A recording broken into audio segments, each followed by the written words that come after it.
पहला जनरेशन जो जिसे हम कहते हैं फर्स्ट जनरेशन लर्नर, अ, तकरीबन वैसी स्थिति है हमारे यहाँ से, मेरे परिवार से, मेरे सगे संबंधियों से मैं पहला व्यक्ति था जो कॉलेज गया, अ, पटना गया पढ़ने, दिल्ली गया पढ़ने। दिल्ली में हिंदू कॉलेज में हिस्ट्री ऑनर्स वहाँ से मैंने किया। और बहुत मामूली परिवार है। आर्थिक रूप से भी अ, संघर्ष था हम लोगों के साथ। अम, लेकिन दो चार चीज़ें अपनी ज़िंदगी के बारे में जो मैं आपसे शेयर करना चाहता हूँ, इससे पहले कि मैं बात करूँ आज के विषय के बारे में, व्यक्ति, समाज और इतिहास के बारे में। वो मुझे लगता है कि शेयर करना ज़रूरी है, क्योंकि हर इंसान जहाँ होता है, जो उसका संदर्भ होता है, जो कॉन्टेक्स्ट होता है, वहाँ से चीज़ों को देखता है। तो अपने संदर्भ के बारे में मुझे लगता है थोड़ा बहुत शेयर करना चाहिए। मुझे अपने प्रिविलेज के बारे में भी एहसास है, ये कहते हुए भी कि आर्थिक स्थिति के रूप से और इवन जातिगत स्थिति में संघर्ष थे, वो कंपैरेटिव होते हैं। तो उस हिसाब से बीच की जातियों का अपना संघर्ष, उनकी अपनी चुनौतियाँ और अपने चैलेंजेस हैं आज की तारीख में। अ, मुझे ख़ास करके जो समाज को समझने का नज़रिया है, वो दो तीन बहुत जल्दी में कुछ घटनाओं की ओर इशारा करूँगा। एक बार मैं चौथी क्लास में था और मेरा एक मित्र था, अजय नाम था उसका। और उस समय मैं छपरा में था। और उसके जन्मदिन पे, उसके पिता इंजीनियर थे, और जन्मदिन पे उसके पिताजी ने एक साइकिल गिफ्ट किया था उसे। और उसके एक महीने बाद मेरा जन्मदिन आता, और मैं सोच के रखा था कि इस बार बताऊंगा अपने पिताजी को कि मुझे भी साइकिल चाहिए। और जैसे जन्मदिन करीब आया तो उन्होंने पूछा, हमेशा पूछते थे कि कुछ चाहिए। तो मैंने कहा कि हाँ, मैंने सोचा है कुछ। बोले क्या? मैंने कहा कि मुझे एक साइकिल चाहिए। वो चुप हो गए, बहुत देर तक चुप रहे। मुझे उनकी चुप्पी में जवाब मिल गया, लेकिन मैं सोचता रहा कि हुआ क्या, क्या गलत पूछा मैंने। फिर थोड़ी देर बाद वो मुझे बिठाए और बताने लगे कि 250 रुपये तनख्वाह है, 150 रुपये की साइकिल आती है। 150 रुपये में, और हमारा परिवार जो था वो उस समय जॉइंट फैमिली थी। हम लोग सिर्फ छपरा में रहते थे, बाकी पूरा परिवार आरा गांव गढ़नी में रहता था। तो पिता समझाने लगे कि कैसे 150 रुपये में महीने भर सारा परिवार ज़िंदा रह सकता है, एक साइकिल में उसको खर्च करने की ज़रूरत नहीं है। और साइकिल से गिर विर जाओगे, चोट वोट लग जाएगी, कोई बहुत बढ़िया चीज़ नहीं है। और तुम पढ़ो लिखो, कार कार वार में घूमना, गाड़ी वाड़ी में घूमना, ये कार क्या है, साइकिल। मैंने कहा हाँ हाँ, मुझे साइकिल नहीं चाहिए बस। वो तो मैंने ऐसे ही पूछ लिया था। उसके बाद कहीं एकांत ढूंढा और बहुत रोया। ऐसा क्या है मेरे दोस्त को उससे अच्छा पढ़ने में, उससे अच्छे नंबर आते हैं, मुझे मुझे क्यों नहीं मिल सकती है साइकिल? छोटा था, चौथी क्लास में, जैसा मैंने बताया, मैं पढ़ रहा था। लेकिन कुछ चीज़ें धीरे धीरे दिमाग में उतरने लगी कि सब लोग जो हमारी क्लास में हैं वो एक जैसे नहीं हैं। और जैसे जैसे कक्षा में ऊपर आते गए, पाँचवीं छठी सातवीं, पाँचवीं तो पढ़ा नहीं, सातवीं पढ़ा नहीं, चौथी छठी फिर आठवीं, उस समय डबल प्रमोशन या इस तरह की कुछ चीज़ हुआ करती थी। मुझे अच्छी तरह याद है कि जैसे जैसे, और पिता हमेशा कोशिश करते थे कि जो ज़िले का सबसे बढ़िया स्कूल हो उसमें पढ़ूं किसी तरह से। मुझे मालूम है कि जो भी एनुअल फंक्शंस होते थे, जहाँ रिज़ल्ट निकलने के बाद लोगों को इनाम वगैरह दिया जाता था और कुछ कल्चरल प्रोग्राम्स होते थे, मैं जानबूझकर कभी अपने माता पिता को उन स्कूलों में नहीं ले गया। मुझे इस बात का एहसास था कि जहाँ से जिस तबके से और जिस ब्रैकेट से हमारे पेरेंट्स आते हैं, ये स्कूल में जिनके बच्चे पढ़ते हैं उनकी तुलना में हम अलग हैं। और वो मेरे अंदर वो बोध शर्म का था, और मैं नहीं ले जाता, कभी भी उनको नहीं ले जाता था। और हर बार मेरा नाम पुकारा जाता था, क्योंकि मैं अच्छा था पढ़ने में, तो कभी ना कभी फर्स्ट सेकंड कुछ कर लेता था। ये हमेशा मुझे इस बात की याद दिलाती है कि जिस तब कि चाहे आप जितना भी बढ़िया कर लें, कुछ चीज़ें होती हैं जहाँ आप छोटे हो जाते हैं और उसका एहसास रहता है ज़िंदगी भर। उसका फ़ायदा, उसका नुकसान, उसको पॉज़िटिवली इस्तेमाल करना, नेगेटिवली इस्तेमाल करना, वो हम लोगों की ज़िंदगी भर का संघर्ष है, वो लगा रहता है और हम सब, आप सब लोगों में से सब लोग इससे गुज़रते होंगे। दूसरी जिस घटना का मैं ज़िक्र करना चाहता हूँ, वो उस समय इंटरमीडिएट हुआ करता था। 11+2+2 का सिस्टम होता था, मैट्रिकुलेशन का। इंटरमीडिएट ऑफ आर्ट्स या साइंस होता था, उसके बाद ग्रेजुएशन होता था। लास्ट बैच था इस सिस्टम का मेरा। मुझे याद है पटना कॉलेज मिंटो हॉस्टल में मैं रहता था और मुझे ये बात समझ में नहीं आई कि 1-2 महीने में ये एहसास हो गया कि वो जो कॉरिडोर होता है, कॉरिडोर के अंत में जब सारे कमरे ख़त्म हो जाते हैं और वहाँ जो टॉयलेट्स वगैरह होती हैं, तो टॉयलेट्स के पास वाले सारे कमरे में मुझे लगा कि एक ही तरह के लोग हैं।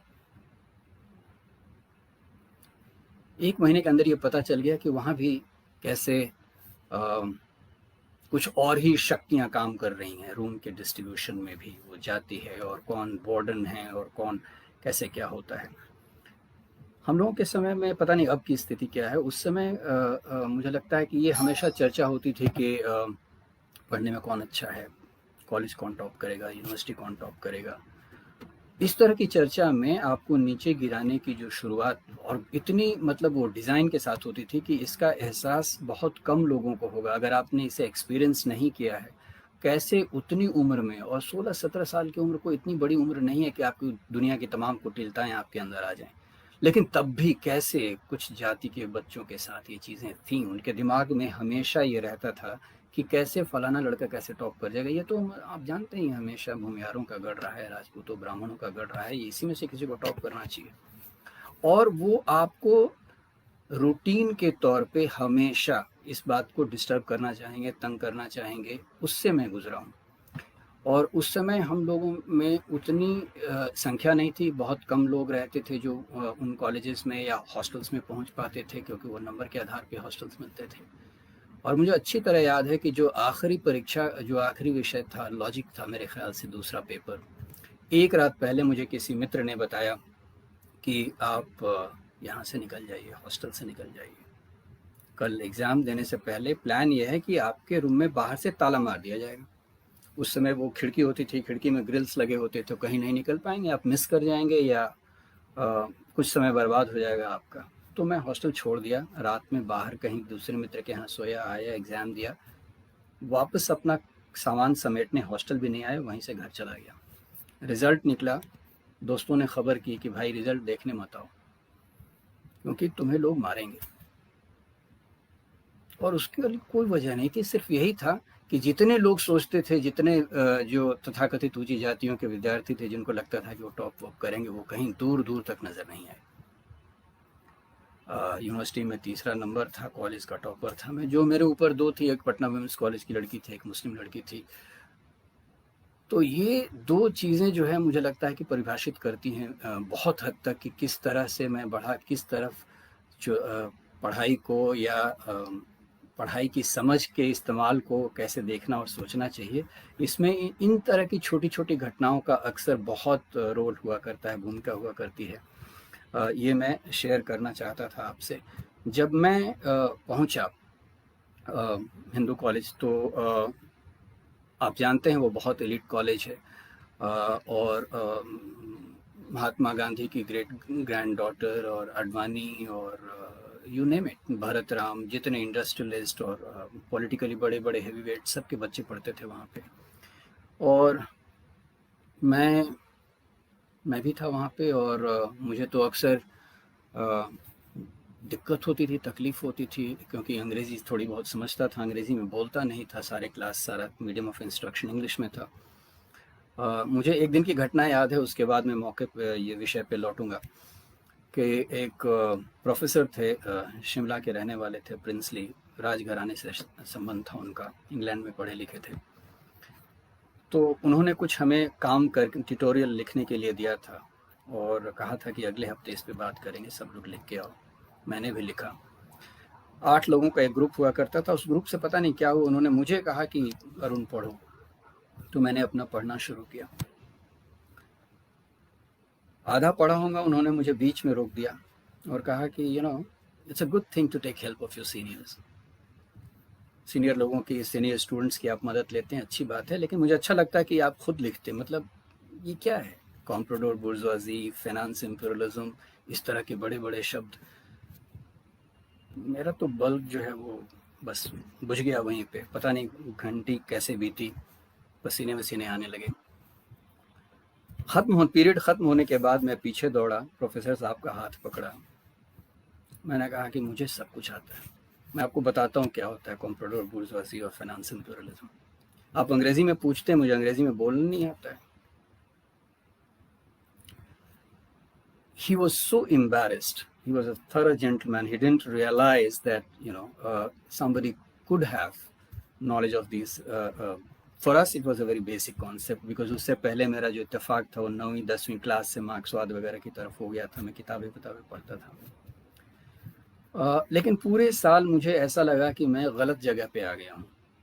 यहाँ मैं अपनी बात कह नहीं पाता हूँ और बहुत घुटता रहता हूँ, क्योंकि सारे के सारे अच्छे घरों के और अंग्रेज़ी में पढ़ने वाले, अंग्रेज़ी में बोलने और सोचने वाले लोग थे।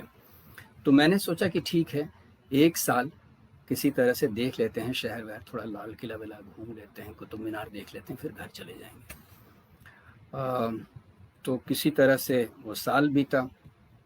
परीक्षा मैं अपने को बहुत मेहनत करके तैयार कर मैंने किया था, परीक्षा दी, रिज़ल्ट निकला। उस समय ये प्रोफेसर जो थे, उनका नाम मैं नहीं बताऊंगा, वो दूसरे बगल के रामजिस कॉलेज में परमानेंट लेक्चरर हो गए थे। तो जब रिज़ल्ट निकला तो रिज़ल्ट देखते ही मैं दौड़ा वहाँ से अपने कॉलेज से उस कॉलेज की तरफ, और वो उधर से आ रहे थे। बीच रास्ते में मुलाकात हो गई और मैंने कहा, sir I top the university. वो बहुत देर तक सोचते रहे और फिर वो कम से कम 5 मिनट तक माफ़ी मांगते रहे कि मुझे बहुत गलती हो गई जो मैंने तुम्हें उस दिन क्लास में ऐसे कहा। मैंने कहा, नहीं, आपने जो किया उससे फ़ायदा ये हुआ कि मैंने सोच लिया कि ये भाषा ही तो है। हिंदी आती है मुझे, हिंदी में जो भी उस समय तक पढ़ने लिखने लायक था, 17-18 साल तक लोगों ने पढ़ लिया था, मैंने भी बहुत पढ़ा था, तो भाषा तो जानता था। अंग्रेज़ी सीख रहा था। मैंने कहा मैं सीखूँगा, और किसी तरह से खैर वो मैं रुक गया। उस दुर्घटना की वजह से मैं वापस नहीं लौटा। मैंने कहा कि नहीं, और भाषा भले ना आती हो बहुत अच्छी तरीके से, इतिहास तो आता है, हिस्ट्री आती है, so I continued there and as the say the rest is history.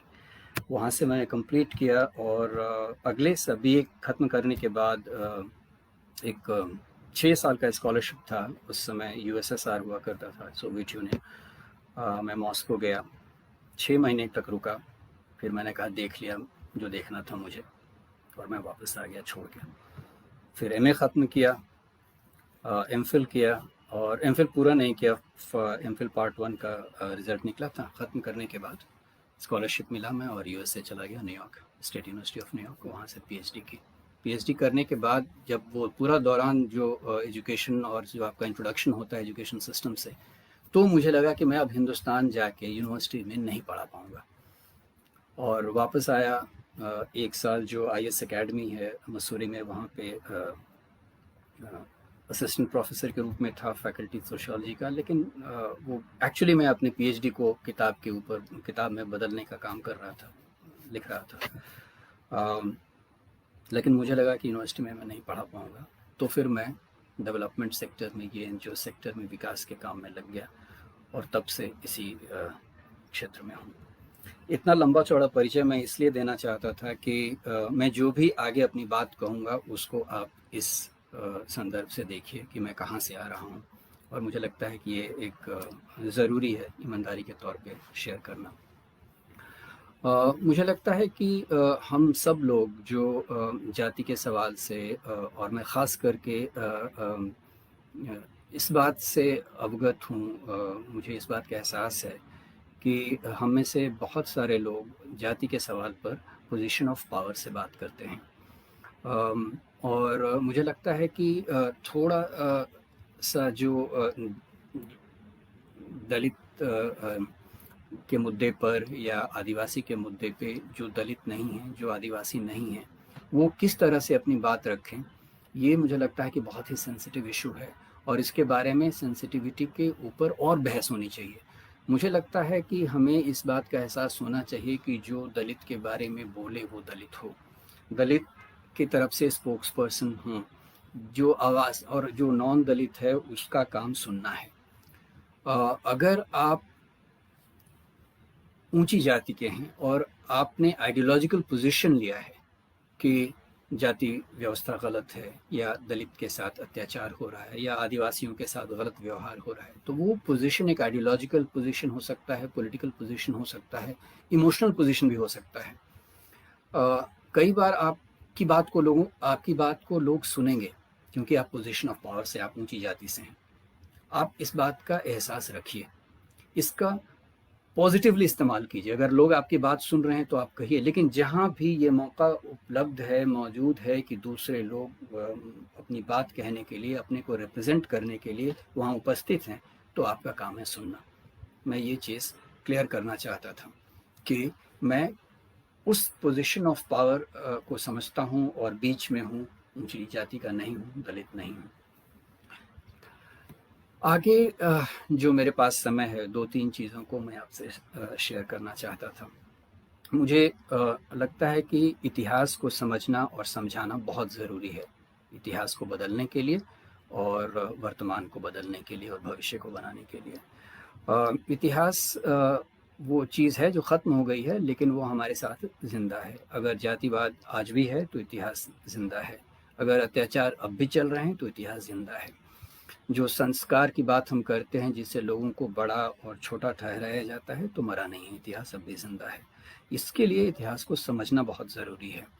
और इतिहास को समझने से पहले 2 चीज़ों के ऊपर मैं बात करना चाहता हूँ और मुझे लगता है कि अगर आपकी सहमति हो तो आप भी इसको कहीं ज़रूर शेयर करें। जो व्यक्ति है और जो समाज है और कब से हमारा इतिहास इस तरह से बनना शुरू हुआ। मैं हिस्ट्री में नहीं जाऊँगा, एक्चुअल फैक्ट्स की बात नहीं करूँगा। जो देखने का नज़रिया है उसकी बात करूँगा, जो हिस्टोरियोग्राफी है उसकी बात करूँगा। कब, किस समय, कैसा इतिहास लिखा जाता है, ये बहुत अहम सवाल है। शायद इतिहास जानने से भी ज़्यादा अहम है ये जानना कि कब, किस समय में, किस तरह का इतिहास लिखा जा रहा है और लिखने वाले कौन हैं। ये मुझे लगता है कि हम सब लोगों को समझना चाहिए और दूसरे लोगों से शेयर करना चाहिए। व्यक्ति की जब बात होती है तो अक्सर हम जो ख़ास करके मुझे अच्छा लगता है बात शुरू करने के लिए, मैं हमेशा पूछता हूँ कि ये व्यक्ति कब जन्म लिया, व्यक्ति की पैदाइश कब हुई। इंसान थे पहले से, सालों, हज़ारों, लाखों सालों से। ये इंडिविजुअल कब आया, द नोशन ऑफ इंडिविजुअल कब शुरू हुआ। इंसान होना और इंडिविजुअल होने में फ़र्क है, आदमी होने में और व्यक्ति होने में फ़र्क है। इंसान व्यक्ति तब बनता है जब इंडिविजुअल में पॉलिटिकल सॉवरेंटी इन्वेस्ट होती है, यानी आप एक बाकी लोगों की तरह ही इंडिविजुअल माने जाएं, आप एक वर्ग समूह के द्वारा एड्रेस ना हो। वो बिहार के हैं, वो लड़के हैं, वो औरतें हैं, वो फलाना जाति के लोग हैं, वो बंगाली बोलने वाले लोग हैं, ये मराठी, ये तमाम जो पहचान के शब्द हैं वो कलेक्टिव पहचान के शब्द हैं। आपकी आइडेंटिटी आपके होने की वजह से, who the person that you are as an individual, who you are, when the political sovereignty gets invested in you, when you become the unit of politics. सिद्धांत में डेमोक्रेसी वही है, हर कोई सिटीजन है, हर किसी के पास एक वोट है। वो सिद्धांत की बात हम लोग जानते हैं। व्यवहार में ऐसा नहीं है, वो संघर्ष आज भी जारी है, 1947 के बाद से अब तक वो चल रहा है। लेकिन मॉडर्न पीरियड में जो इंडिविजुअल होने की हिस्ट्री है, जो पॉलिटिकल आइडियोलॉजी का जो सवाल है इंडिविजुअल के बारे में, वो कहीं ना कहीं फ्रेंच रेवोल्यूशन से जुड़ा हुआ सवाल है, इक्वालिटी, लिबर्टी, फ्रेटर्निटी से जुड़ा हुआ सवाल है।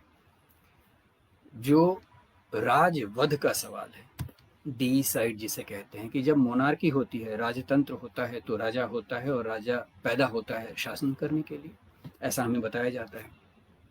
जो बताने वाले हैं वो ब्राह्मण हैं, जो राज करने वाले हैं वो क्षत्रिय हैं। ग्लोबली ये अलायंस प्रिंस और प्रीस्ट का अलायंस है, हमारे यहाँ क्षत्रिय और ब्राह्मणों का ये अलायंस है। बट ग्लोबली मोनार्की इन्हीं दो लोगों की साठगांठ से चलती थी।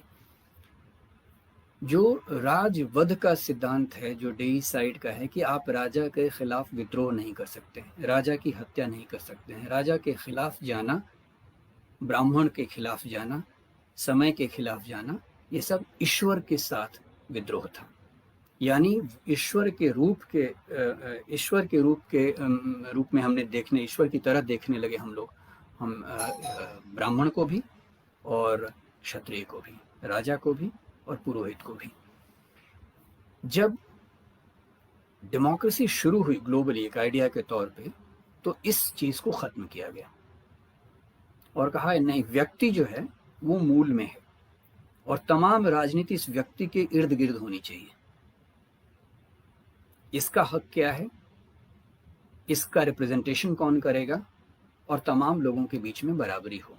जब ये बात 1789 में आई तो सारे के सारे लोगों में बराबरी हो ऐसा एक्सेप्ट नहीं कर लिया गया था। अश्वेत जो थे अब भी बराबर के रूप में नहीं थे, औरतों को तब भी वोट देने का अधिकार नहीं था। बहुत सारी बातें धीरे धीरे समाज में बदली हैं, लेकिन एक आइडिया आया जिसको लेकर के बहुत सारे चेंजेस पुश किए गए। आज तक के इतिहास को, पिछले 200 साल के इतिहास को अगर हम देखेंगे तो उसमें ये बात निकल करके आती है कि अगर व्यक्ति बराबर हैं, हम सब लोग बराबर हैं, इक्वलिटी का नोशन है, तो बहुत सारी चीज़ों में बदलाव की ज़रूरत है, बहुत सारी चीज़ों में बदलाव की ज़रूरत है। जो पिछले 300-400 सालों के व्यक्ति के विकास का इतिहास है, वही 300-400 साल पूंजीवाद का भी इतिहास है। और यहीं आके चीज़ें कॉम्प्लिकेट होती हैं कि अगर पॉलिटिकल आइडिया के तौर पे हम सब लोग बराबर हैं, तो प्रॉफिट को कैसे देखा जाए, लेबर को कैसे देखा जाए, सरप्लस लेबर को कैसे देखा जाए, पहचान को जेंडर के रूप में, रेस के रूप में, कास्ट के रूप में, रिलीजन के रूप में पहचान को कैसे देखा जाए, ये तमाम सवाल हम लोगों के सामने आने लगे। एक छोटा उदाहरण दूंगा अपने यहाँ से, अपने कॉन्टेक्स्ट से, कि ऑलमोस्ट लाइक अ सिविलाइजेशनल चेंज जो हुआ वो 1793 में हुआ। आप में से जो इतिहास के विद्यार्थी होंगे वो जानते होंगे परमानेंट सेटलमेंट एक्ट के बारे में। परमानेंट सेटलमेंट एक्ट जो है वो ब्रिटिशर्स ने हमारे यहाँ जब प्रेसिडेंसी थी बिहार, बंगाल और उड़ीसा की, वहाँ उन लोगों ने इंट्रोड्यूस किया और उसमें एक अद्भुत बदलाव उन्होंने किया। ये अर्थ का लैंड में ट्रांजिशन का पीरियड था। धरती जो है वो जमीन हो गई। Earth became land which could be bought and sold, it became a private property. Before that there was a different kind of relationship. जो काश्तकार थे, जो खेतीहर थे, खेत से उनका अलग रिश्ता था, लगान लिए जाते थे, जमींदारी थी, लेकिन वो अर्थ का टुकड़ा कमोडिटी नहीं हुआ था जिसे मॉर्गेज किया जा सके, खरीदा बेचा जा सके। ये एक बहुत बड़ा बदलाव पूरी दुनिया में, हमारे यहाँ 1793 में हुआ, अलग अलग देशों में अलग अलग समय पे हुआ। अर्थ का लैंड हो जाना बहुत सारे रिश्तों को बदल देता है। उसमें से एक रिश्ता जो है वो हमारे आर्थिक संबंधों का है।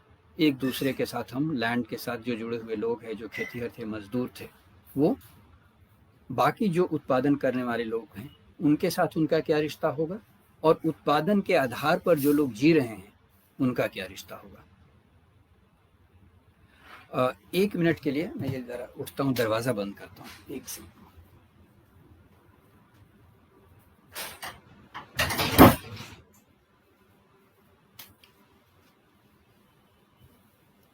सॉरी।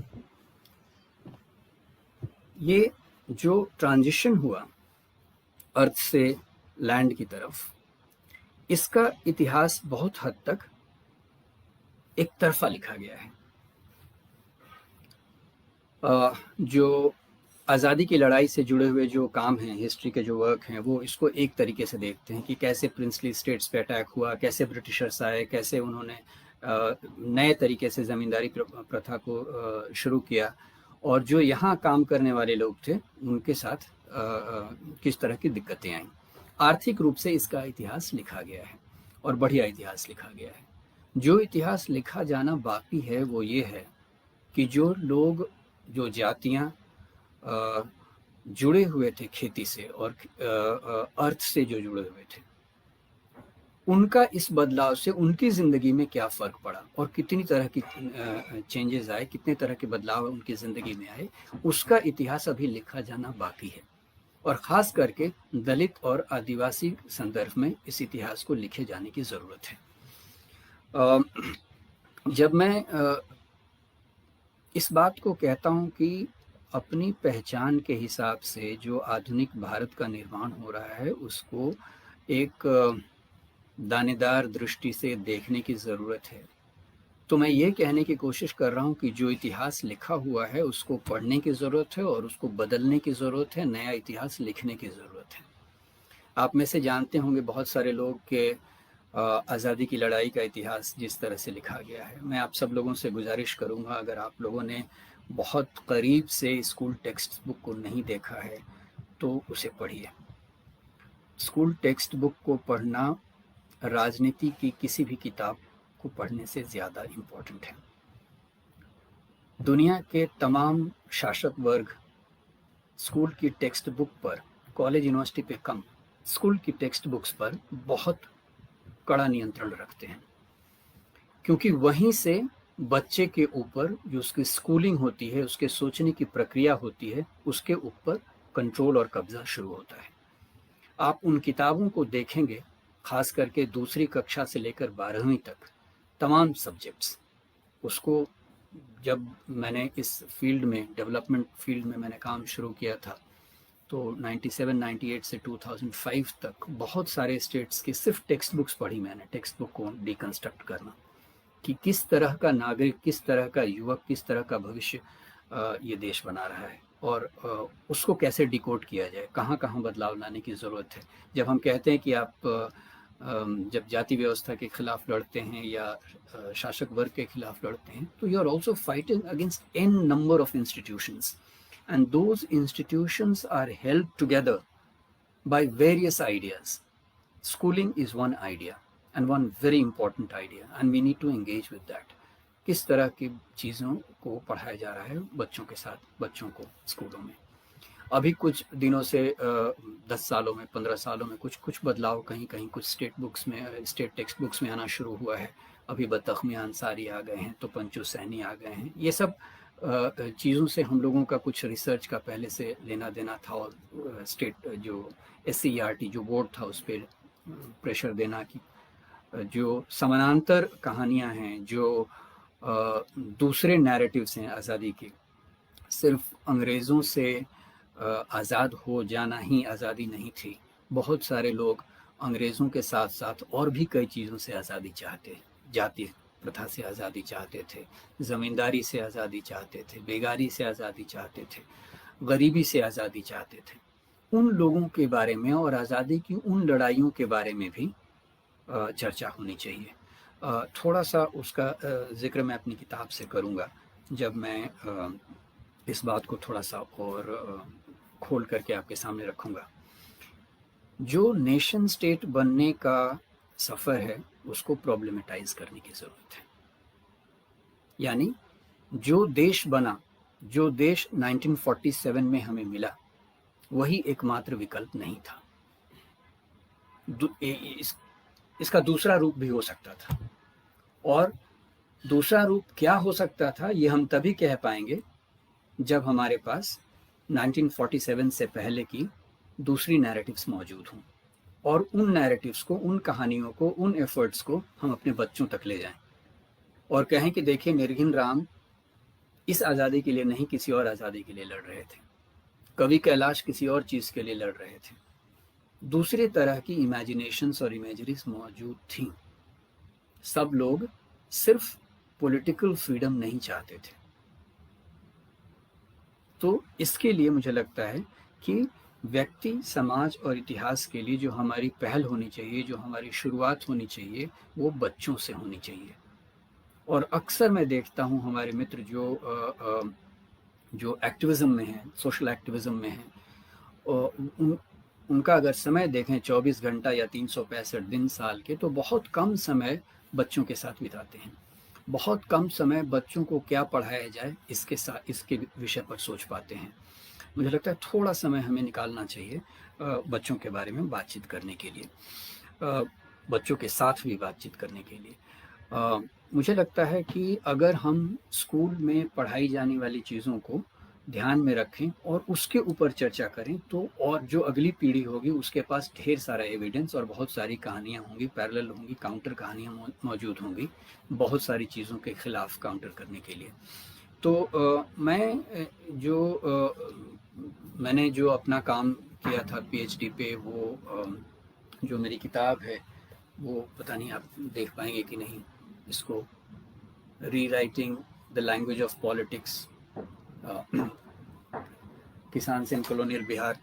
लैंग्वेज ऑफ पॉलिटिक्स में जो मैंने जिस चीज़ को निकाल करके लाने की कोशिश की वो ये कि आदमी राजनीति की ज़ुबान कई तरह से बोलता है। सिर्फ खड़े होकर के एक राजा या एक पॉलिटिकल सिस्टम को प्रोटेस्ट करना या अपोज करना वो एक तरह की राजनीति है। डेमोक्रेसी में बहुत सारे फ्रंट्स, बहुत सारे उपाय उपलब्ध हैं। जब 1947 से पहले विरोध डेमोक्रेटिक राइट नहीं था, तब विरोध की भाषा क्या थी? एक किसान अपने विरोध को कैसे जताता था? उसे डर था जमींदार से पिटाई का, उसे डर था अंग्रेज़ों से पिटाई का, और उसे अपनी बात कहनी थी और अपने तरह के लोगों को लामबंद करना था, इकट्ठा करना था। They had to mobilise the people of their kind. How did they do it? ये मैं समझना चाहता था। और इसके लिए जब मैंने स्टेट आर्काइव्स और नेशनल आर्काइव्स और ये तमाम 1880 से लेकर के और 1947 तक की जितनी फाइलें हैं, वो दरोगा की फाइलें हैं, बस्ते रिकॉर्ड्स हैं, वो सालों भर छाना उसको। बहुत सारी चीज़ें मिली, लेकिन जो चीज़ नहीं मिली वो मेरे लिए सबसे काम की थी। वो ये कि इसमें लोगों की आवाज़ नहीं थी। जो स्टेट आर्काइव्स होते हैं, जो हमारे दस्तावेज़ होते हैं जिसके आधार पर इतिहासकार लोग इतिहास लिखते हैं, उनमें हमारे लोगों की आवाज़ नहीं थी। फिर मुझे लगा कि मुझे तब बाहर निकलना पड़ेगा, आर्काइव से बाहर निकलना पड़ेगा और लोगों को ढूंढना पड़ेगा जो 70-80 साल के हों, जिन्होंने आज़ादी के पहले का समय देखा हो और उनके पास ओरल ट्रेडिशन में, श्रुति परंपरा में, मौखिक परंपरा में उनके पास कुछ चीज़ें होंगी। और फिर मैंने करीब 10 से 11 महीने लगाए और गांव-गांव घूम करके मैंने लोक परंपरा की जो चीज़ें थी, जो फोक सॉन्ग्स थे, जो कल्चर की चीज़ें थी, जो मुहावरे थे, जो कहानियाँ थीं, उनको मैंने छाना, उनको मैंने इकट्ठा किया और ऑलमोस्ट एक पैरेलल हिस्ट्री खड़ी हो गई। अगर मुझे वो आवाज़, लोगों की आवाज़ नहीं मिली होती कि 1934 में और दूसरा पक्ष भी था, कांग्रेस और सहजानंद सरस्वती की किसान सभा के अलावा। अगर मुझे किसानों के बारे में सोचना है तो मुझे त्रिवेणी संघ से बाहर भी निकलना पड़ेगा। मुझे अगर लगान और ज़मींदारी के खिलाफ आवाज़ देखनी है या कोई दस्तावेज़ ढूंढना है तो मुझे कहानियों में जाना पड़ेगा, मुझे कविताओं में जाना पड़ेगा और इस तरह के लोकगीतों और लोक कवियों के पास जाना पड़ेगा जो आम तौर पर हिस्ट्री के सोर्स नहीं माने जाते हैं। तो आज हम सब लोग जब अपनी बात कहते हैं और जाति के संदर्भ में या दलित आइडियोलॉजी के संदर्भ में जब हम अपनी बात कहते हैं तो कहते हैं कि दलित की आवाज़ कहाँ है इसमें। तो इस बात का एहसास हमें आज के संदर्भ में है। इतिहास के संदर्भ में भी ये बात ढूंढने की ज़रूरत है, मौखिक परंपरा में उतरने की ज़रूरत है और जो भी चीज़ है जो लिखी नहीं गई है उसको लिखने की ज़रूरत है, क्योंकि वो चीज़ें धीरे धीरे ख़त्म हो जाएंगी और हमारे जो हिस्टोरिकल एविडेंस है वो ख़त्म हो जाएंगे। तो व्यक्ति, समाज और इतिहास को देखने के लिए जो चीज़ करने की ज़रूरत है हम लोगों को, वो ये कि जो एविडेंस या फैक्ट्स या अनुभव जो लिखे हुए हैं उनको इकट्ठा करना पड़ेगा। मैं आपको कुछ चीज़ें पढ़ के सुनाता हूँ कि कैसे ये हिस्ट्री की किताब में या कहीं भी नहीं मिलेगी आम तौर पर, अगर ये मौखिक परंपरा में हम लोग नहीं उतरते हैं तो। जैसे एक दलित थे, उन्होंने अपना नाम रखा था निर्घिन राम, खुद ये नाम दिया था कि जिससे कोई घिन ना करे, घृणा ना करे, तो उन्होंने अपना नाम रखा निर्घिन राम। उन्होंने एक अपनी 67 पेज की किताब लिखी और उसका टाइटल दिया निर्घिन राम की रामायण, और उसमें वो अपनी ज़िंदगी के बारे में और बहुत चीज़ों के बारे में लिखते हैं उन 67 पेजेस में। वो भजन के रूप में बहुत सारी चीज़ों को कहते हैं, जिस तरह से रामायण में लिखा जाता है। वो कहीं कभी-कभी कहते हैं, और ये धर्म का एक दूसरा पक्ष भी है, धर्म का भी वो इस्तेमाल करते हैं, लेकिन धर्म के उनका जो धर्म है, जो, और मुझे ये बात लगती है, मेरा एक इसमें जो किताब में एक चैप्टर है अनहैप्पी कॉन्शियसनेस, जिसमें जाति के बारे में मैं लिखता हूँ, और मुझे लगता है कि धर्म के बारे में श्रद्धा और शिकायत दोनों चीज़ें साथ साथ चलती हैं। जो श्रद्धा है, जो कंप्लीट सरेंडर है, जो सप्लिकेशन है, वो ब्राह्मणवादी है। जो शिकायत का पक्ष है वो जन पक्ष है, यानी जनता अपने ईश्वर से शिकायत भी करती है। ब्राह्मण अपने ईश्वर से कभी शिकायत नहीं करता है, ब्राह्मण अपने ईश्वर को कभी गाली नहीं देता है।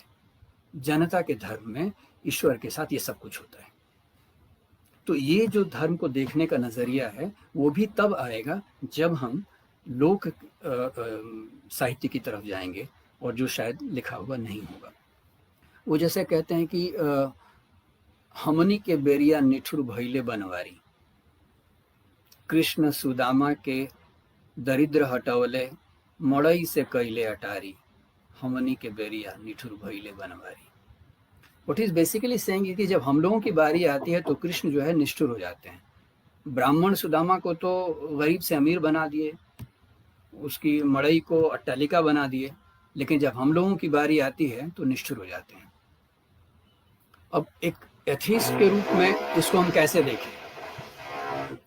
एथीस्ट के रूप में इस चीज़ को हम नहीं समझ सकते हैं, लेकिन अगर धर्म को श्रद्धा और शिकायत के फ्रेमवर्क में और लेंस में रखते हैं तो मुझे लगता है इसको समझा जा सकता है। उसी तरह से बहुत कुछ जो किसान थे उस समय, या जो क्या कहते हैं उनको, जो लोक कवि थे, उनकी बहुत सारी चीज़ें हैं। एक है, कहते हैं कि सुनीला अनाथन के दीनानाथ साथ देले, तोहार साथ काहे नहीं देत हो किसनो। सुनते हैं कि दीनानाथ, गरीबों के नाथ, गरीबों के ईश्वर जो हैं, वो सब गरीबों का साथ देते हैं। तो हे किसान, तुम्हारा साथ वो दीनानाथ क्यों नहीं दे रहा है? वो ईश्वर तुम्हारा साथ क्यों नहीं दे रहा है? इस तरह की बहुत सारी चीज़ें हैं जो मौखिक और श्रुति परंपरा में लिखा हुआ है। मैं एक और आपके साथ शेयर करना चाहता हूँ, जो उस समय की जो तथाकथित निम्न वर्गीय या जो नीची जातियाँ थीं, उसके लोग किस तरह की बात लिख रहे थे और समझ रहे थे। एक है, ऐसन आवता समैया हरवा जोते के परी। This is a protest, this is a song, this is writing with future, with hope, and says that इस तरह का टाइम आ रहा है जिसमें हल जोतना पड़ेगा। और मैं आता हूँ अभी, जिनको जाति के बारे में पता नहीं होगा कि हल को पकड़ना, छूना और ना छूना किस तरह से जाति के बीच में बटा हुआ है। बिनहर जोते फसल न हुई हैं, ना ही उपजी धान, बाबू लोग सब हरवा जोती हैं, बबनी रोपी हैं धान, ऐसा नावता समैया हरवा जोते के परी। ऐसा टाइम आ रहा है जिस सबको हल चलाना पड़ेगा। अब जानते हैं कास्ट सिस्टम में जो ब्राह्मण हैं, जो क्षत्रिय हैं, वो लोग हल नहीं छूते हैं। ये पूरी जो उत्पादन की चीज़ें हैं वो हम लोगों के लिए छोड़ी हुई हैं, उनका काम सिर्फ शासन करना और लगान वसूलना था। तो ये जो लोक कवि है वो कह रहा है कि ऐसा समय आ रहा है, मेरी आवाज़ आ रही है? ऐसा समय आ रहा है जब उन लोगों को, ऊंची जाति के लोगों को ये सब काम खुद करना पड़ेगा।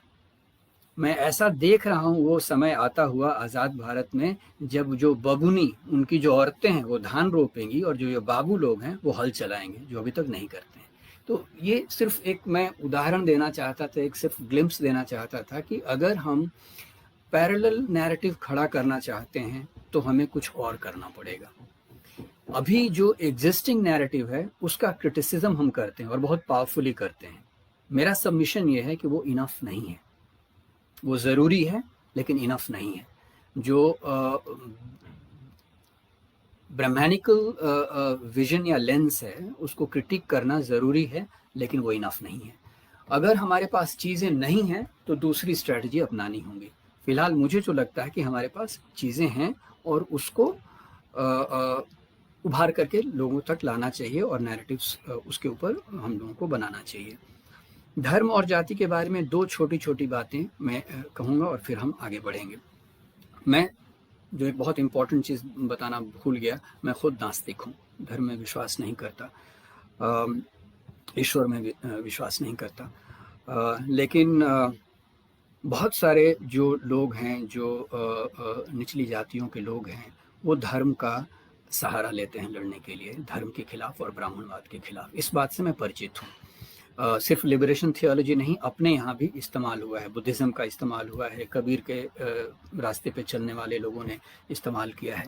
और मैंने खुद जो एग्जाम्पल दिया श्रद्धा और शिकायत का, जो दूसरा पक्ष है, जन पक्ष है धर्म का, उसको मैं इससे अवगत हूँ। मैं खुद व्यक्तिगत तौर पे मैं इसमें यकीन नहीं करता हूँ, मैं ईश्वर नहीं मानता हूँ, क्योंकि मेरे लिए जो परेशानी है वो ये है कि आम तौर पर क्या होता है कि धर्म में और धर्म की व्याख्या करने वाले में फ़र्क खत्म हो जाता है। रोज़मर्रे की ज़िंदगी में, हर दिन की ज़िंदगी में धर्म और धर्म की व्याख्या करने वाला, मैं 1 मिनट के लिए अगर मान भी लूँ कि धर्म सही है या धर्म की कुछ चीज़ें या उसमें कुछ लिखी हुई चीज़ें सही हैं, वो तो मुझे लगती नहीं, लेकिन मान भी लूँ कि सही है, तो वो जनता तक जो व्याख्या करने का जिसने ठेका लिया हुआ है, जिसने जिम्मेदारी ली हुई है, उसका जो पावर बनता है, क्योंकि वो इंटरप्रेट कर रहा है हमारे लिए, बुक्स का इंटरप्रेटर जो बनता है वो ब्राह्मण है, जो उलमा है, जो प्रीस्ट है, जो पादरी है, वो जो सोशल पावर एक्यूमुलेट करता है, उसको ब्रेक करना धर्म के खिलाफ जाना बन जाता है। और इसीलिए हमारी लड़ाई बहुत मुश्किल हो जाती है कि हम धर्म में लिखी हुई अच्छी बात का विरोध नहीं कर रहे हैं, हम उसके रिचुअल, उसके कर्मकांड का विरोध कर रहे हैं। हम तमाम जिंदगी इसी बात को एक्सप्लेन करने में लगे रहते हैं। मुझे लगता है कि धर्म के बारे में और धार्मिक कर्मकांड और रिचुअल्स के बारे में हर व्यक्ति अपने अपने निर्णय पर पहुंचता है। रिलीजन को छोड़ा जा सकता है, डी क्लास भी किया जा सकता है खुद को। डी कास्ट और डी रेस कैसे करें? अगर आप एक तबके में पैदा हुए हैं, उसको तो आप बदल नहीं सकते हैं। इसलिए जब मैं कास्ट पे बात करूंगा तो मेरे लिए जेंडर पे भी बात करना उतना ही ज़रूरी है, क्योंकि बगैर शादी के कौन किससे शादी करेगा, किसके साथ बेटी रोटी जो मुहावरा है का संबंध चलेगा, इससे जो प्रिविलेज बनता है और प्रिविलेज कंटिन्यू किया जाता है, इसको तोड़ने के लिए औरतों की आज़ादी बहुत ज़रूरी है। जब तक, तो मैं ये कह रहा हूँ कि जाति के खिलाफ वो लोग अगर लड़ते हैं और औरतों की आज़ादी के लिए नहीं लड़ते हैं, तो जाति के खिलाफ लड़ने जो लड़ाई है वो अधूरी लड़ाई है। बगैर औरतों की लड़ाई के जाति की लड़ाई नहीं हो सकती है। ये हिंदुस्तान में औरतों की लड़ाई भी तब तक संभव नहीं है जब तक आप जाति की लड़ाई लड़ने के लिए तैयार ना हो। और ये हम लोग अक्सर देखते हैं एलिट फेमिनिज्म के रूप में, और इसके बहुत, और इस मंच पे भी मैंने बहुत सारी अच्छी अच्छी बातें और दमदार बातें सुनी हैं उसके बारे में, तो इससे हम लोग अवगत हैं। जाति के बारे में एक चीज़ जो मैं कहना चाहता कि हम लोग अक्सर जो हमारे ऊंची जाति के वेल मीनिंग लोगों के साथ कभी कभी बातचीत होती है और कहते हैं कि देखिए ये एक हर जाति में जातिवाद है। ये एक अजीब सा स्टेटमेंट है, लेकिन हम सब लोगों को अक्सर सुनने को मिलता है। हर जाति में जातिवाद का मतलब है कि जैसे मान लीजिए कि ब्राह्मण कहें कि सारे के सारे दलित जो हैं वो आलसी होते हैं, चोर और बेईमान होते हैं। हर दलित ये कहे कि सारे के सारे ब्राह्मण जो हैं वो चोर और बेईमान होते हैं, इसलिए दोनों जातिवादी हैं, ऐसा सुनने को मिलता है। ये रेस के बारे में भी मिलता है, वाइट्स ब्लैक के बारे में कुछ कहेंगे, ब्लैक वाइट्स के बारे में कुछ कहेंगे, इसलिए दोनों ही रेसिस्ट हैं। ऐसा नहीं है। इसको हम काउंटर कैसे करें? काउंटर इसलिए इस तरह से कर सकते हैं कि कास्ट या रेस एटीट्यूड का मामला नहीं है कि मेरे में भी वो एटीट्यूड है जो आप में एटीट्यूड है, इसलिए हम दोनों बराबर हो गए। कास्ट पावर का मामला है। अगर एक गरीब ये कहता है कि सारे के सारे ब्राह्मण जो हैं वो लुटेरे हैं, तो ब्राह्मण की जिंदगी पे कोई फर्क नहीं पड़ने वाला है। लेकिन ब्राह्मण अगर ये सोचता है कि सारे के सारे दलित जो हैं वो आलसी होते हैं, तो आलसी की जिंदगी पर बहुत फर्क पड़ने वाला है। क्योंकि सारा का सारा एम्प्लॉयमेंट और सारी सुविधाएं और ज़िंदगी के जो भी रास्ते हैं वो ब्राह्मणों से होकर गुजरते हैं। स्कूल हो या राजनीति हो या कहीं भी हो, नौकरी हो, इंटरव्यूज़ हो, सब जगह वो आपको मिलेंगे। तो वो आपको दबा सकते हैं अगर वो समझते हैं। तो उनकी जातिवादी सोच में जो पावर है, दलित की जातिवादी सोच में वो पावर नहीं है। इसलिए एटीट्यूड और पावर के मसले को समझना ज़रूरी है। ब्लैक वाइट के बारे में कुछ भी कहे और सुने और समझे, वाइट की जो समझ है उस समझ में पावर और डिसाइड करने की कैपेसिटी नहीं थी। बहुत सारी चीज़ों को डिटर्मिन करने की कैपेसिटी है उसमें। तो ये चीज़ को मुझे लगता है कि समझना बहुत ज़रूरी है। जो आखिरी बात मैं कहना चाहता था कि जब हम लोग क्लासरूम में नहीं होते हैं, जब हम स्टूडेंट्स के साथ बात नहीं कर रहे होते हैं, जब हमारे साथ समाज में काम करने वाले सामाजिक कार्यकर्ता जब लोग हमसे जुड़े होते हैं और हम कहते हैं कि 1 घंटे में मैं उनको इतिहास के बारे में कैसे देखना है, सोचना है, समझना है, ये मैं कैसे समझाऊं। यानी इतिहास को देखने का नज़रिया कैसे पैदा हो।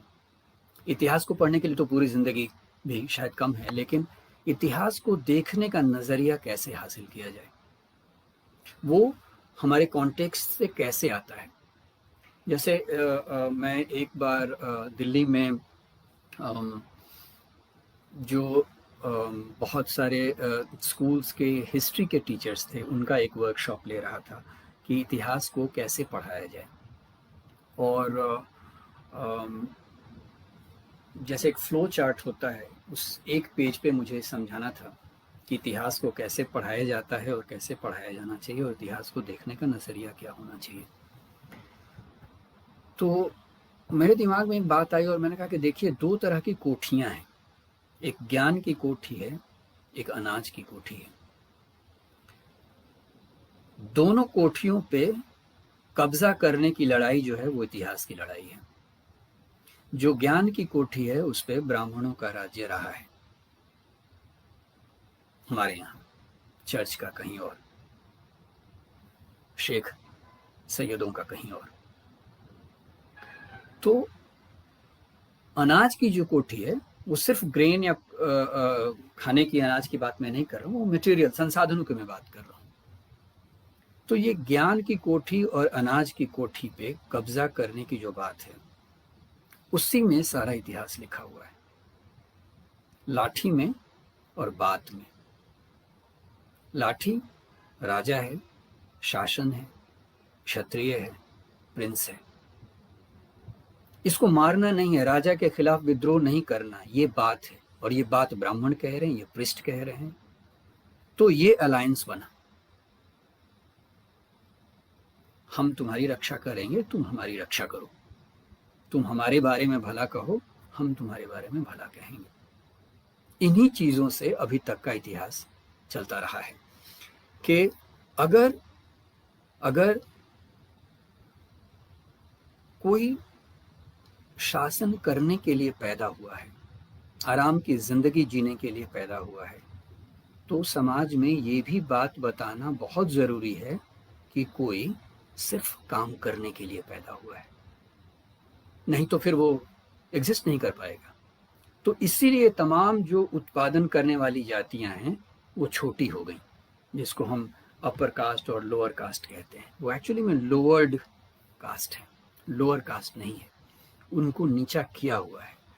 ये जो फ्रेमवर्क है देखने का, 2 लड़ाइयों को, ज्ञान की 2 कोठियों की लड़ाई को, वो मुझे लगता है कि संक्षेप में इतिहास को निचोड़ के रूप में रखने की, मुझे लगता है एक मंत्र है। एक तरह से बहुत संक्षेप में बच्चों को भी आप ये बता सकते हैं कि देखो, तुम्हें 2 ही चीजें हासिल करनी, ज्ञान की कोठी और अनाज की कोठी। और इसके लिए कई तरह की रेडिकल चीजों को करने की जरूरत है। रेडिकल चीजों को मैं जब कहता हूं तो एक, जैसे मैंने कहा कि ज्ञान की कोठी को आप फैलाइए। ज्ञान की कोठी को फैलाइए से मेरा मतलब ये था कि अगर आप स्क्रिप्चर्स पढ़ते हैं, संस्कृत पढ़ते हैं, धर्म की किताबों को पढ़ते हैं, जो पढ़ना चाहिए, उसके बारे में भी लिखिए, और जो अपने नैरेटिव्स हैं उनको भी लिखिए। तो मैं जो किताब दिखा रहा था उसमें जो मेरे 5-6 चैप्टर्स हैं, जो सबसे बड़ा चैप्टर है वो धर्म पर है, और उसमें जो सबसे ज़्यादा चीज़ लिखी हुई है वो गीता पर है। और गीता में भी गांधी किस तरह से गीता की व्याख्या करते हैं, अरविंदो किस तरह से उसको पढ़ते हैं, तिलक कैसे पढ़ते हैं, स्वामी सहजानंद सरस्वती कैसे गीता को पढ़ते हैं, एक ही टेक्स्ट है। अलग अलग लोग किस तरह से डिफरेंट पॉलिटिकल एजेंडा के हिसाब से उसको रीड और री इंटरप्रेट करते हैं। हम सब लोग कैसे पढ़ते हैं वो बताने की ज़रूरत नहीं है गीता को या धर्म के किसी स्क्रिप्चर्स को। मुझे लगता है कि अगर हम सिर्फ पहचान को देखेंगे कि एक पहचान जो हमारी बना दी गई है, और पूरी ज़िंदगी जो एक एक्टिविस्ट है, जो आदिवासी है, जो नॉन अपर कास्ट के जो एक्टिविस्ट हैं, वो पूरी ज़िंदगी सिर्फ इससे लड़ने में उनकी चली जाती है, ज़िंदगी गुजर जाती है कि हम क्या हैं और कितनी तरह की चीज़ें हैं। यानी जो एक्सप्लॉइट करने वाला जो एलिमेंट है, जो एक्सप्लॉइट करने वाला क्लास है, वो हमेशा आपको आपके सोशल लोकेशन ऑफ बर्थ, यानी जहां आपकी पैदाइश हुई है, वहां आपको वो खींच के ले जाने की कोशिश करेगा। यानी दो तरह के पहचान होते हैं, एक जो जन्म से निर्धारित और तय होते हैं, जिसे हम में से कोई चुनता नहीं है। हम चुनते नहीं है कि हम कहाँ पैदा हों, पुरुष पैदा हों, स्त्री पैदा हों, ब्राह्मण पैदा हों, दलित पैदा हों, बिहारी पैदा हों, मराठी पैदा हों, अंग्रेज हों, फ्रांसीसी, हम चुनते नहीं हैं, गोरे हों, काले हों। जो आपको हमेशा दबाए रखेगा वो आपके सोशल लोकेशन ऑफ बर्थ की बात करेगा। तो हमारा लिबरेशन जो है वो उससे अलग है, वो हमारे लिए बिल्कुल छोटी चीज होनी चाहिए। ठीक, मैं वहां पैदा हुआ, मुझे उससे एक तरह की पहचान दी गई, लेकिन उससे भी मैं और भी बहुत सारी चीज हूं। मैं एक इतिहास का विद्यार्थी हूँ, मैं एक कवि हूँ, मैं एक लेखक हूँ, संगीतकार हूँ, मैं क्लार्क हूँ, मैं जूते बनाता हूँ, मैं और भी कई मेरे पहचान है। मेरी पहचान सिर्फ वो नहीं है कि मैं कहाँ पैदा हुआ, लेकिन ये जो गिवन आइडेंटिटी है और चोजन आइडेंटिटी है, इसको समझना और किस चीज़ को कब कितना महत्व देना, ये बहुत ज़रूरी है। मैं अभी नोट्स देख पा रहा हूँ शैली जी की और फाकिर साहब, आप लोगों ने जो किया है, राम पदारथ शर्मा, क्या इत्तेफाक है। मुझे भी एक राम पदारथ से साहब का हुआ था। मैं भी उनसे वो कोई और होंगे शायद, लेकिन इस तरह के अनुभव बहुत हम सब लोगों के अनुभव हैं कि आप अगर बेहतर हैं तो उसकी भी कीमत आपको चुकानी पड़ती है। आप अपने लोकेशन और अनुभवों के कारण और अपने डिप्रिवेशंस के कारण अगर compete नहीं कर पाते हैं और बराबरी नहीं दिखा पाते हैं, तो उसके लिए तो सताए जाते ही हैं पूरी ज़िंदगी। लेकिन अगर आप इन चीज़ों से ऊपर उठकर कुछ अचीव करते हैं, जैसे मैं जब जाता हूँ अपने गांव, तो मुझे लगता है मैं दूसरी दुनिया में आ गया हूँ। मैं उनकी, ऐसा नहीं कि मुझे भोजपुरी नहीं आती है, मैं बहुत बढ़िया भोजपुरी बोलता हूँ। अब भी मैं कहा कि मैं वही पढ़ता लिखता सोचता हूँ, लेकिन मुझे लगता है कि जब मैं कैसे बताऊँ, मतलब जब मैं 20-21 साल का था और पहली बार मॉस्को गया, और मुझे बाद में सुनने को मिलता था कि जब गांव में थे और आसमान में कोई हवाई जहाज़ जाता था, तो मेरे बाबा कहते थे कि ऐसा ने हवाई जहाज़ पर चढ़ के बबुआ गोइल हुई कहीं घूमे। मतलब एक अजीब दुनिया है, मतलब इतना डिस्टेंस है, इतना डिस्टेंस है। जब मैं जब यूएस गया पहली बार, तो मेरे कुछ साथी पहले से वहाँ मौजूद थे जो सीनियर्स थे, तो उन लोगों ने कहा कि तुम लोगों ने हमें देखा है वो ठीक है कि मतलब हम सब दिल्ली से आए हैं और ये भी दिल्ली से आ रहा है, लेकिन ये थोड़ा फ़र्क है, ये अलग लड़का है थोड़ा। और ये सब बहुत करीब दोस्त थे और हमारी तरह से वैचारिक रूप से आज़ाद लोग थे। जब मैं वहाँ गया और जब लोग मुझसे मिलने आए, तो मुझे ऐसा लगा कि जैसे ऑलमोस्ट लाइक एंथ्रोपोलॉजिकल डिलाइट जिसको कहते हैं, कि जो एक एंथ्रोपोलॉजी में जैसे कैसे किसी को छू करके देखता है कि कैसा है, मतलब हम ही लोग टाइप लग रहा है, हार्ड मांस है। और कि उनको था कि ये इंसान जिंदगी के 20 साल अंग्रेजी नहीं, 18 साल अंग्रेजी नहीं बोला, शुरू में न पढ़ा, और आज अमेरिका में पीएचडी करने आ रहा है। आज यहाँ पे वो टीचिंग असिस्टेंटशिप कर रहा है, पढ़ा रहा है लोगों को, उनकी अंग्रेज़ी ठीक कर रहा है। मैं वहाँ पर ऐसे ही गुजारा किया 5 साल। जो स्कॉलरशिप थी मुझे इसलिए पैसे मिलते थे क्योंकि मुझे वहाँ पढ़ाना पड़ता था। हर समय करीब 75-80 लोगों के क्लासेस को पढ़ाता था मैं। तो ये जो हमारी जो दुनिया होती है वो हमेशा दो ही तरह के लोग होते हैं हमारे यहाँ। जो ज़मीन से जुड़े रहते हैं उनको लगता है कि मैं अपनी पहचान छुपाता रहूं क्योंकि उनको शर्म महसूस होती है। जैसा कि जब मैं 6ठी क्लास में था और 8वीं क्लास में था, और जब मुझे बाबूजी साइकिल पे बिठा के कभी कभी स्कूल छोड़ने जाते थे तो मैं उनको कहता था कि बस बस यहीं उतार दीजिए मुझे, मैं अब चला जाऊंगा स्कूल। वो हमारे यहाँ भोजपुरी में कहते हैं कि गुड़ झिनझिनाता बैठला से साइकिल पर, ब्लड सर्कुलेशन रुक गया है, मुझे उतार दीजिए, मुझे जाना है। क्यों? मैं नहीं चाहता था कि मेरे साथी जो डॉक्टर के बेटे हैं और इंजीनियर के बेटे हैं और जो कार में आते हैं वो देखें कि वो अपने बाबूजी के साथ साइकिल पे बैठ के आ रहा है। वो हीनता का बोध था। पूरी ज़िंदगी मैं उससे उभरा, लेकिन पूरी ज़िंदगी हम में से बहुत सारे लोग उसी हीनता में जकड़े रहते हैं और वो ब्राह्मण दलित हो जाते हैं। अगर ऊपर उठ जाते हैं, बैंक के मैनेजर होंगे, आईएएस होंगे, बहुत सारे मेरे दोस्त पता नहीं सुन रहे हैं कि नहीं सुन रहे हैं, आईजी हैं और डीआईजी हैं और दलित हैं और हम लोग साथ पढ़े लिखे हैं।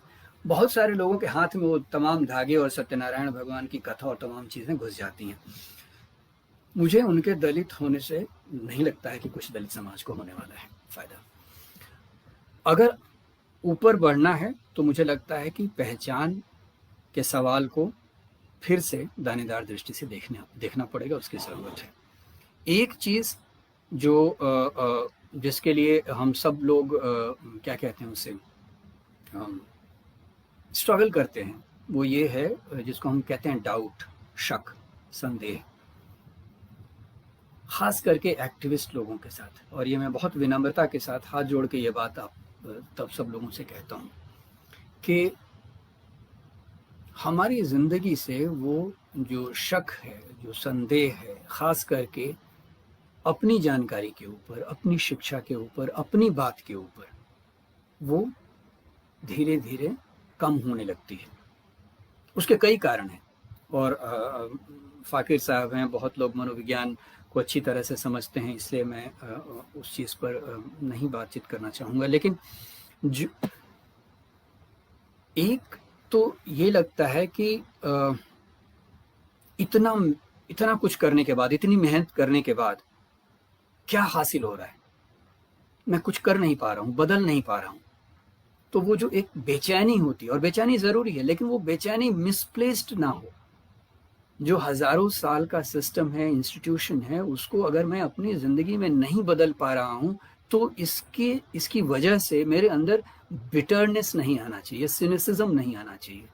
और उस सिनिसिज्म की वजह से हम लोग क्या है कि डाउट करना बंद कर देते हैं अपने आप को, अपने आप से बातचीत करना, अपने ऊपर सवाल करना, अपनी बातों को बार बार एक क्रिटिकल लेंस से देखना बंद कर देते हैं। हर चीज़ के बारे में बहुत श्योर हो जाते हैं। हमारी हर बात एब्सोल्यूट ट्रूथ की तरह से हमको लगती है। ये हमारे धीरे धीरे मरने की शुरुआत है। As an intellectual, as a student of everyday life, if you want to continue to be a student of everyday life, we'll have to keep this art of doubting everything that we say and learn and know. This is what the essence of Marx was, even if you believe on Marx or not. कि faith और reason यही चीज़ है, जिसको जो चुनना है आप चुन लीजिए। फेथ के ऊपर आप अपनी ज़िंदगी गुजार सकते हैं। हम में से 90% लोग गुजार रहे हैं। धर्म उनके लिए मसला है। बहुत सारी चीज़, अगर आप फेथ से जुड़े हुए हैं तो बहुत सारे सवालों का जवाब देने की ज़रूरत नहीं है आपको। अगर आप रीज़न से जुड़े हुए हैं तो आप पूरी ज़िंदगी के लिए परेशान होइए, आपने चुना है। क्योंकि रीज़न में बहुत सारी चीज़ें अपने आप स्पष्ट नहीं होती। जहाँ मैं पैदा हुआ हूँ वहीं से मेरी ज़िंदगी की तमाम पॉसिबिलिटीज़ डिफाइन हो जाएं, लिमिटेड हो जाएं, ये कौन एक्सप्लेन करेगा मुझे? अगर मैं धार्मिक होता तो ठीक है, किस्मत में यही था, अब यही लिखा था, तो हो गया एक्सप्लेनेशन, अब कुछ पूछने की ज़रूरत नहीं है। लेकिन अगर मैं धार्मिक नहीं हूँ तो मैं सवाल पूछूंगा, और सवाल पूछूंगा तो व्यवस्था को बदलने की बात करूंगा, चीज़ों को तोड़ने की बात करूंगा, चीज़ों को फिर से रचने की बात करूंगा, विद्रोह की बात करूंगा, फिर से निर्माण की बात करूंगा। ये अगर नहीं है तो मुझे लगता है कि हम लोग एक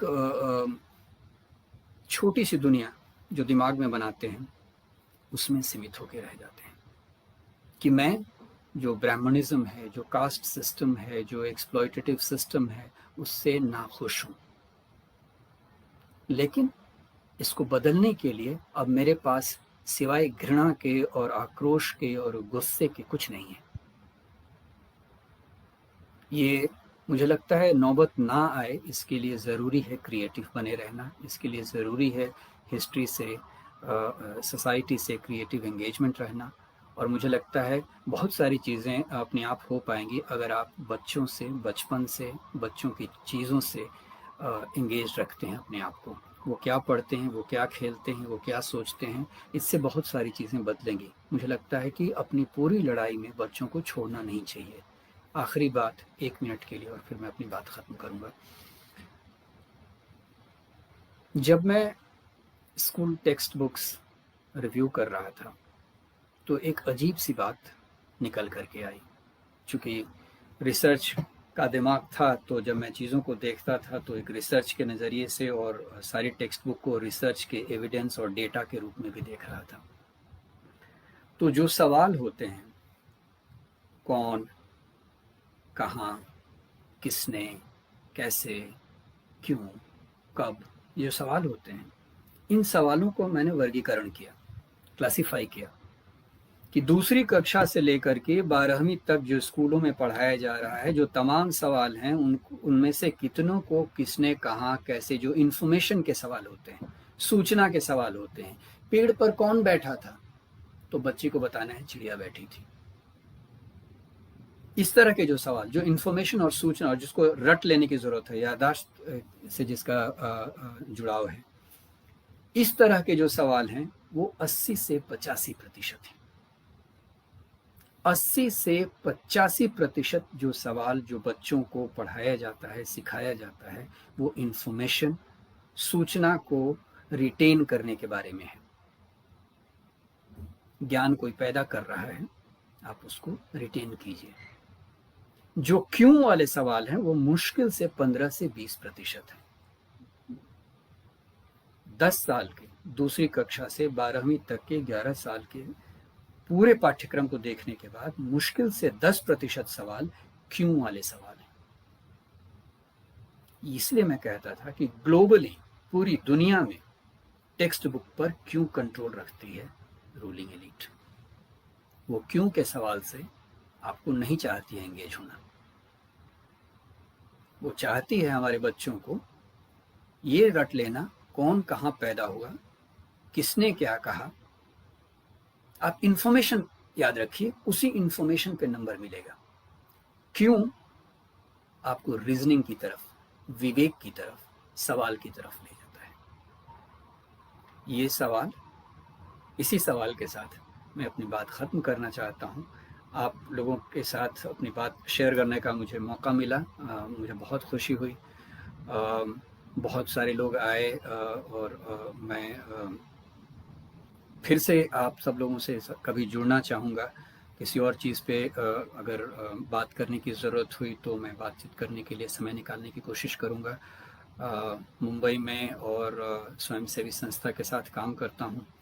जिन कामों को हर दिन की ज़िंदगी में मैं करता हूँ वहाँ भी यही सवाल है, जो गरीब है उसमें ज़्यादातर मुसलमान क्यों है, जो गरीब है उसमें ज़्यादातर दलित क्यों है, उसमें ज़्यादातर लोग दूसरी जगहों से, गाँव से भाग कर आए हुए लोग क्यों हैं, ये तमाम लोग डिसएनफ्रेंचाइज्ड क्यों हैं, जिनके पास राशन कार्ड नहीं है, वोटर आईडी नहीं है, यानी वो इस नेशनल सिस्टम का हिस्सा नहीं है।